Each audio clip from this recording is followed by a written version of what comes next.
The Jacob Media Sports Network, in partnership with 97.3 ESPN, brings you the Mays and Eytan Show. Middays with Harry Mays and Eytan Shander. Now, it's the Midday Show with Harry Mays and Eytan Shander on 97.3 ESPN Radio. You know, sometimes dessert is actually the biggest meal or part of the meal. You know, a lot of times it may not be the best, but at least the biggest. And here we thought we were done with everything. We thought we were ready to go after dinner mint on your way out of the restaurant. You had enough. You had your share of Antonio Brown. Harry did not want the doggy bag to take home. I did not want the doggy bag to actually give to the dog to take home. And now we have something that is way bigger than anything Antonio Brown has been wrapped up combined. We have September 11th, of course. That's a difficult day for a lot of people, including myself, who have lost friends on this day in New York City. And I know that in Pennsylvania and D.C. around, it's a difficult time just in the country. We have the Phillies, who are teasing us once again, with that big feather under our feet. And, oh, by the way, the Philadelphia Eagles and Atlanta Falcons, not to mention a couple of heavy betting lines, including, of course, the optics of Antonio Brown playing and how that factors into the line. And you brought this up ahead of time, and I was looking a little deeper into it. The watch, I assume that's it. Like you wearing a $300,000 watch every day to the show, a la Odell Beckham Jr., doing that now with Browns games. Well, I don't even know where to begin. I'm so confused. But you brought up dessert. I've gone out to dinner for the last 5 nights and have yet to order dessert.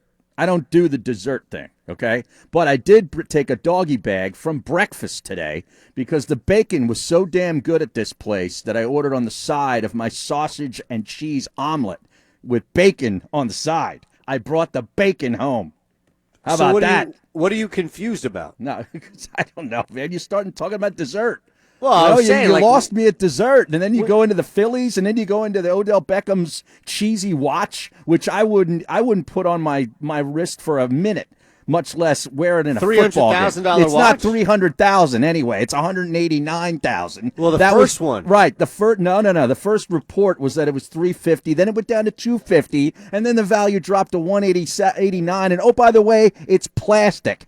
It looks like a piece of junk. Well, he that's is a the thing. diva. I can't stand any of these frickin' guys. When it comes to Antonio Brown, Odell Beckham Jr., I am done with all of them. I'm serious. Hold on a second. You hold on. You started the show. What are you dumping into Odell Beckham Jr. wearing a watch? Is the same thing as Antonio Brown. No, it's not the same. I just can't stand what do you mean? Like Odell Beckham Jr. is not doing. He's just wearing a watch. I know. He's a diva and he's a dope. And I can't stand for any what, of these though? guys. For wearing a watch? Yeah, for just making it about him. He knows it's against the rules, and then he wants to act like he's persecuted by the league. Well, okay, hold on. Oh, just another day in my life, shaking my head. You know what? Shut up. That's not it at all. I don't understand how this is an issue for you. Odell Beckham Jr.? You brought it up.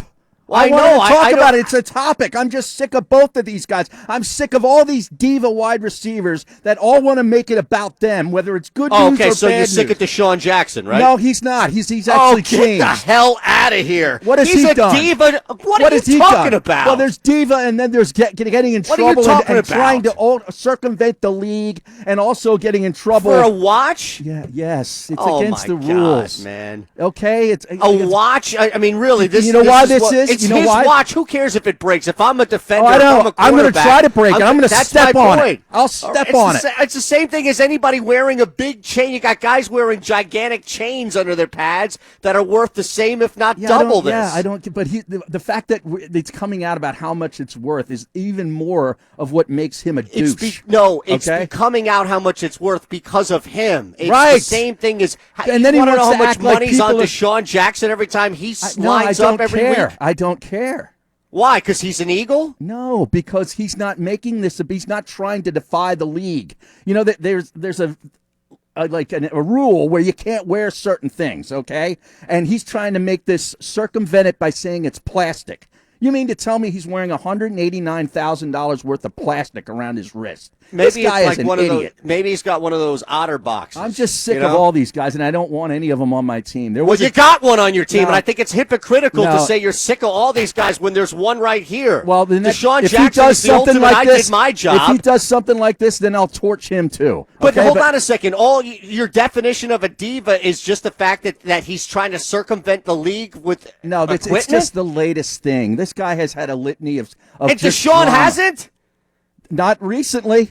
Yeah, because he's just been here a week, but even in D.C., it was a matter of how he was talking about playing here, and he was on another football team, and he couldn't wait to get out and play back in Philadelphia. That's before I don't he think went that's from D.C. nearly to similar Tampa. to anything that's Odell Beckham. Odell Beckham Jr. What? If is all Odell about Beckham attention Jr. on himself. He's never won a damn thing. Neither You know, is Deshaun Jackson. No, he's going to. They're going to win one this year. Oh, God. They're going to come win it on. this year. Get out of here. Yes, It sir. is- Oh, come I on. need You got my- a diva sitting right here. Who, right you? in front of you. No, not me.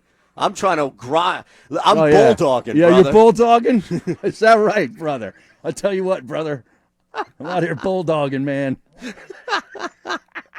See, now I my can't dark stand room- any of these guys. I'm All sick right. of it all. Hey, you got one right here on this All I'm team. using them for is instruments of betting. That's Yeah. it. Yeah, All and right. fantasy football. No, I'm not into fantasy. Well, you that's don't your play- thing. You don't play dailies? You don't play draft I didn't things? play it this week Why not? because I didn't feel like it. Because I was at the beach having fun. Terrible. All right. Terrible, man. You know, the Eagles game actually interfered in my life this weekend. It won't next week, but it did this weekend. That's terrible, Okay. man. You should have been out there betting on your dailies, you know? No. You're out on the yearlies. I Yeah, thought you said you were in on the dailies. I've been here for a couple hours, and I'm hearing all this nonsense about this stationed daily or a weekly or yearly fantasy league. I am so glad I'm not involved. What do you mean? Oh, the yearly? slime is causing all kinds of problems. Was he in there? He's more paranoid than you, apparently. What? I can't even entertain anything about this league. I'm so far physically either. removed from it. Me either. What happened? What's he doing? I don't know. I don't want to go down that road right now. Did you see about people are thinking Gronkowski's coming back now because of an eyeball tweet? Right. Yeah, that's where And we are no, today. because of Barstool Sports reporting that. Oh, really? Yeah, that happened 2 days ago. That Well- happened Monday. Well, this was apparently because of the Demaryius Thomas release or the trade. That it's like, because of course they acquire Antonio Brown, they got to get rid of a guy, so they trade Demaryius to the Jets for a low-round draft pick, and Gronk puts out a tweet with the eyeballs, like ooh. And people Right. people take that and say, "Oh, he's coming back." You know, he said he could get in shape in 2 weeks. He's ready to go. Well, yeah, because God. Barstool reported that he told them that he was coming back on Monday. Oh, really? Yeah. Okay. So everybody's already giddy on the fact that with the Antonio Brown news, this is before the accusations of sexual Well, assault right, and rape. yeah. That Antonio Brown coming here, then you had that Monday thing. Because I remember I was on with Monday night show with Bruno, McMullen, and Colin, and somebody pointed to that. Somebody brought it up on the Twitch channel, how Barstool was reporting Gronk told him that he's coming back. He's coming back week Okay. 14. Well, I hope he doesn't. No? If I was him, I'd just go away. I mean, he's Seriously. pretty young. He can play. Why? Nah, I'd just go away. You come back week 14, that's an easy ticket to another Super Bowl. Nobody's going to question his I know. abilities. So is that about when they're going to be sick of Antonio Brown and they just jettison him? And oh, by the way, Might be. Gronk's driving in and Antonio Brown is driving out. You think Belichick cares? Yeah, right. Right? he Belichick just adjusts- looks at you like a body. He adjusts the game plan weekly anyway. The only person he knows that actually, like, as a human being and not a chip Tom or Brady. commodity. Exactly That's right. it. That's it. And maybe Tom's wife. Maybe. And kids.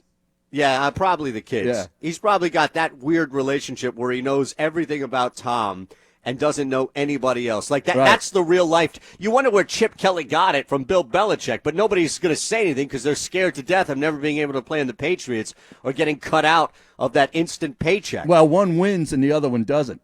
Well, that's true. Okay. That's true. But I'm saying, like, you never hear anything. I can't believe that nobody in the history of Bill Belichick has ever come out and said, hey, this guy's a terrible coach. He really does this. He really does. Yeah, he it's doesn't look amazing. at you in the hallway. Remember that was the thing Yeah, about Chip with Kelly? Chip. Can you imagine if somebody came out today? Like, can you imagine if, I don't know, well, Ty Loss is pretty damn good. But, Yeah. you know, maybe if somebody came out and was like, How about Patrick Chung?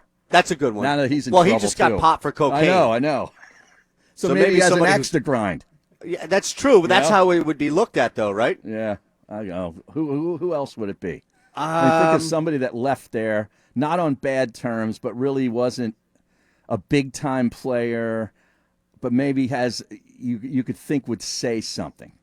That Hogan guy. Oh, he's playing still. He is, Yeah. right.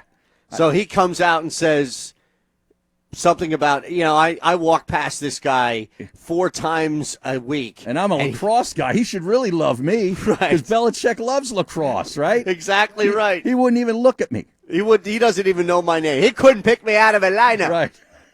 Unbelievable. Now, Belichick. Rosenhaus is talking right now via ESPN on Of course Antonio Brown. I wouldn't be doing this interview if I didn't believe Antonio. These allegations are false. He denies every one of them. And I don't know if they're true or false, okay? But it's just like constant noise. Like at some point, no matter how talented the guy is, don't you just have to just say, you know what, I don't want to deal with this. Like they don't even need him. That's the thing. I know. And this is the thing, which is, I got to be honest, when you look at this whole thing about orchestrated Antonio Brown getting is there any other team? This is like the whole thing with Vic. Right. Is there any other team that Antonio Brown could really survive and either get it together or just withstand the storm than in New England? Well, I don't know. I really don't know. I mean, Pittsburgh's a pretty darn solid organization, and he almost took that apart at the foundation, right? They had to get rid of him, right? Right. So, what, the New York Giants are considered an organization of character and, stability, right? They've always has been. They're just not winning football games right now. And Maybe them. And don't forget that the minute he was released, the Patriots were not the first team to call him. It's been confirmed by Rosenhaus and by Pete Carroll. The Seahawks called him first about getting him as soon as he was released. Okay. Yeah. So that's another organization that you could throw in there. Right. And, they've dealt with their share of guys up there, and they kind of survived it, I guess. It hasn't all been perfect. We all know that, but they've won. I don't know, man. It's just, isn't this funny, though? Like, it comes out now. Like, where was this when he got acquired by the Raiders and allegedly got $30 million? You know what I'm saying? Yeah. Like, I just shake my head, and I'm just like, well, what? The timing of this is bizarre. Well, the thing, though, is that the release of it, the filing of it, I guess happened Tuesday, the timing of it. But at the same time, when you see a couple of the Raiders reporters come out on Twitter, it's like they've been anticipating this for a while. Is that right? Yeah, Vic Tafur put this out, said, long time coming. So I'm paraphrasing his tweet, but something along those lines, like we've known about this for a while. So apparently this is something, because remember, 2017, 2018, so that's what I thought initially too, but now it doesn't necessarily counter what you're saying, Harry. Yeah. What it does is it just adds a little more context to the conversation, which is, well, how much did the Raiders look at this and think, it's no big deal? Right. We're gonna still trade a third and a fifth for the guy. Right. And that doesn't mean that Antonio Brown's innocent by any means. No, it doesn't. But it just means that the Raiders are willing to overlook stuff. Well, or might be. It might be, but then you also look at these things, and certain organizations are probably better at it than others, where they do their due diligence, they know about it, and they've looked into it and determined that it's not going to be a big deal. Let's still go through with acquiring the player. We see that happen all the time. Some of the allegations go away unfounded, and others don't. I have no idea what happened. I can't jump to conclusions, but I'm just so sick of all these guys. Why can't you just behave? Honestly. Well, seriously. I mean, God. I don't know, man. Like this guy, he's just out in his own world. Oh.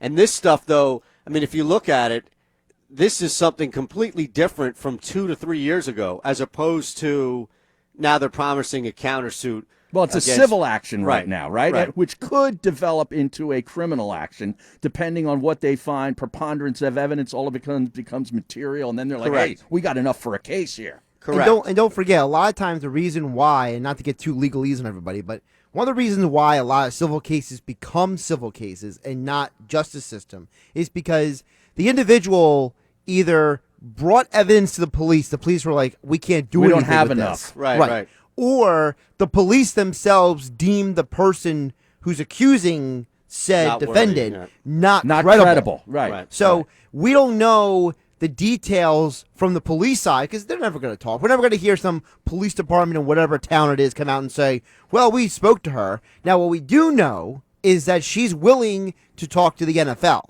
which a lot of these other women have not been willing to talk to the NFL. Remember the Ezekiel Elliott stuff, the stuff with Reuben Foster. These people didn't want to talk to the NFL. So this has a different twist with involved. Reuben Foster, though, for every single incident. Yeah, that was the same Right. Same girl. female too. Yeah, Right. Yeah. And where is he right now? Redskins. Yeah, but he's hurt, right? Yeah. Yeah, he's Okay. hurt. But the latest thing was kind of discarded away. But Right. but Right. you All also the get a charges were trial with the dismissed. judge, and you don't have to go through the whole thing with the jury, in which Antonio Brown is going to be clearly biased. So there's another element of it. I'm just wondering what Tom Brady's thinking right now about this.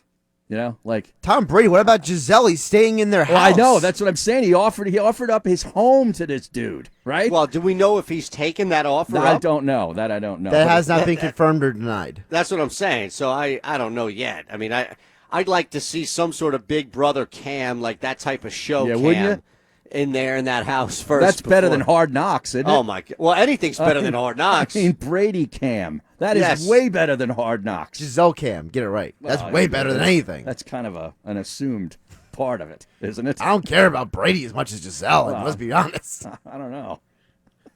She doesn't really do that much for me, to be honest with Giselle? you. Yeah, I mean, she's hot and all. She's worth a lot of money. The thing that makes her attractive to me is all the money she makes. Okay, let's be honest. Right. Okay. Now, I mean, I think Derek Carr's wife is hotter, but she don't make the jack that Giselle makes. I like Giselle's feistiness. Oh yeah, 'cause when she sticks up for her man. Yeah. Yes. I like See, I that. don't even need that. I like that kind of loyalty. Yeah, I see.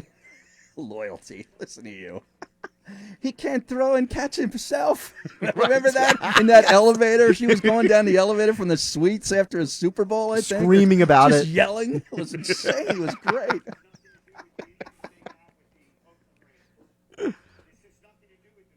Now, what's going on back at your crib? I hear. I'm something. trying to listen to Drew Rosenhaus He's while you two listening go. to TV. Well, no, it's Will Brinson put a cut up on Oh, okay. Twitter. He said, "What did Rosenhaus mean by quote issues they have with the Raiders?" Quote when asked about the Patriots here. Oh, so what is that inferring? That there was some kind of behind closed doors deals? What is he talking about? I have no idea. I'm trying to figure Anything that out. but the fact that his client is once again is in serious trouble. Yep. Yep, another one of his clients. Well, yeah. Well, he seems to represent people that get in trouble or need somebody in the event that they do. Does get in he trouble. gravitate to them, or do they gravitate to I him? think they gravitate to him. No, I think he's got a pretty good sales pitch. Where if there's somebody that is like Antonio Brown, you know ahead of time what you're dealing with. You may not. Well, when think did we first figure there was something up with the guy? Was it the Facebook video, the Facebook Live in the locker room? Was that the first thing? I Or think that there was the first something thing else? for me. No, I but mean- even before that, though, even before that, I think leading up to that, because that was what in the championship game. Yeah, after the That was a champion. couple years ago, right? in the There was a playoff couple game, years ago, yeah. right? But up until that point, there were a couple of there were like a little outbursts here or there, and this is where the criticism of Mike Tomlin came down, where there were some outbursts here or there, and nobody really did or said anything. And they were kind of like, "Hey, man, are you going to say anything, to Antonio Brown?" They were just Right. like, "No, he's fine, man, he's fine. Like he's just Antonio." I mean, is this why he ended up at Central Michigan and not some other big football factory? Because he certainly has the talent to have played at Ohio State. So Well, And he they tried seem to get into Florida State, but Oh, he did? Yeah. academically, it was not going Academically, to he happen. couldn't, yeah. Now think about how hard that of a situation is to have manifest. Well, where his Florida whole State couldn't get you in. story, his whole NFL story is very like it almost has this like strange, like it should have been like a Hollywood movie because like, you know, he wasn't sure if he wanted to play football in high school and he wasn't good in class. Then he tried to get better in class and he was falling behind. And then he tried to go to Florida State. He ended up at Central Michigan. And then he went to the draft combine. Everyone was like, "This guy's got an attitude problem. We don't know if we want him on our team." You know, and he's like, "I'm going to work hard for everybody." And the Steelers were impressed by like his work ethic. And now he goes from a 6th-round pick to one of the best receivers in the NFL. And then all of a sudden, and now everything that's happened in the last 3 years, it's just a strange, like someone's got to buy the script for this. Yeah, right. Well, it's probably in the works. That's probably all a part of this whole thing. Probably setting it all up. That's how we got that helmet deal. Yeah. Okay? Somehow I feel we're being trolled once How again. so? I don't know. Well, trolled in what regard? Like we were trolled about the helmet thing. It ended up working out in his favor, where he got an endorsement for a new helmet. Well, you're talking about the rape allegations being trolled, or I'm confused. The whole story. No, him leaving the Raiders, going to the Patriots. Well, that was always he wanted to go to the Patriots from the beginning. The Patriots wanted him. Well, but they wanted him for a first-round pick. It was the Steelers, right? So it's not any type of broad jump outside of the realm of reason to say that the Patriots still wanted him even when he went to Oakland. Here's the thing. If they just tampered. If they did get him for that first-round pick, let's say the Steelers said, yeah, we'll take him. And would we have heard about the helmet thing? Would the cryogenic chamber thing have happened? You know what I mean? None of that. Are you asking would he have physically or attempted to physically challenge Bill Belichick like he did Mike Mack? Yeah, no, the answer is no. Right, and I bet the helmet thing probably would have. But this was coming. Well, yeah, this was in the background. We didn't even know about this. Mm-hmm. Although I do find it suspicious. Don't you guys find it suspicious that? Hold on a second. Go ahead. I was going to say, don't you find it suspicious the Raiders reporters say they knew something was coming, but apparently the Patriots didn't? It's not that the Patriots didn't. It's that this whole thing was in the works of being filed. Like, they knew, players knew. Just look at some of the guys, Kawakami, Tafer, these guys who cover the team. According to what they were saying, they knew that this thing was in the works, that the collection of information, the filing of the lawsuit, it was all in the works. And it was going to happen. So do you think the Steelers knew about this, and that's why they traded him when they did? I think the Steelers might have. I don't. Probably yes. My answer to that is yes. But I don't know if that was an impact. How much it was an impact of the story. But you know what? To be fair, the optics of this guy on your team going through this is not good. No. So sure, I'll take that as a fair assumption, which is yes. I definitely agree that they knew about it. So sure, it had impact on it. But why? But my question is, why do we have to wait for this thing to be officially filed before something comes out? Yeah, I mean, if it's public knowledge, if it's public information, then why does it have to wait until the victim and her lawyer file in court on Tuesday? So in other words, why didn't the Oakland reporters leak it or somebody else on it? Right, or somebody else. My only answer to that would be that, and maybe it would hurt a case, or maybe it's simply illegal to do that. I don't know. But you would think that for everybody riding a moral high ground, and I understand why when it comes to rape and sexual allegation, but why are we only finding out about this now, yet people are coming out saying they knew about it. We knew about this. We knew about this. That's my question, basically. Well, the timing, and now it's, you're telling me that this has been sort of, underground knowledge amongst the people that cover the team that traded for him. So then I'm thinking, well, Pittsburgh must have had a whiff of this. Right, man, that's why they got rid of him. But if that's the case, then why not trade him to the Patriots for the first-round pick, knowing that this is going to probably come out and it's going to blow up the Patriots and you get their pick?